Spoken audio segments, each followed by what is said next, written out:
ఆ టైంలో నేను ఒక సినిమా చూశాను. ఆ మూవీలో హీరో పాత్ర ఏదైతే ఉంటుందో అతను విషయం చెప్తాడు.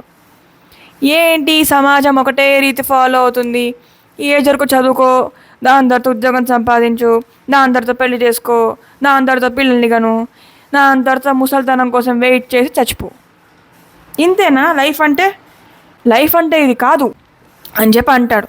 దానికి హీరోయిన్ చాలా ఇన్ఫ్లుయెన్స్ అయిపోతుంది. మళ్ళీ లైఫ్ అంటే ఏంటంట అతని దృష్టిలో? ప్రపంచం మొత్తం తిరగడం. నేను చాలా ప్రభావితురాలయ్యాను. ఎన్నో ఏళ్ళ తరబడి అతను చెప్పిన విషయం ఏదైతే ఉందో నా మైండ్లో కూర్చుండిపోయి అదే నిజం అని నాకు అనిపించింది. ఎందుకంటే కళ్ళ ముందు కనిపిస్తోంది కదా, అందరూ అదే చేస్తున్నారు.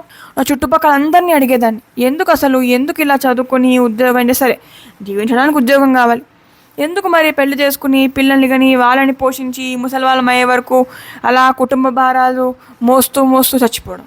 మనం కూడా ఎంజాయ్ చేయొచ్చు కదా లైఫ్ని అనే భావన నాకు ఉండేది.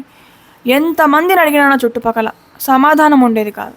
తర్వాత నాకు సమాధానం దొరికింది. ఆ సమాధానం ఏంటో నెక్స్ట్ వీడియోస్లో నేను పంచుకుంటూ ఉంటాను. మెల్లిగా చూస్తూ ఉండండి. రాధే రాధే.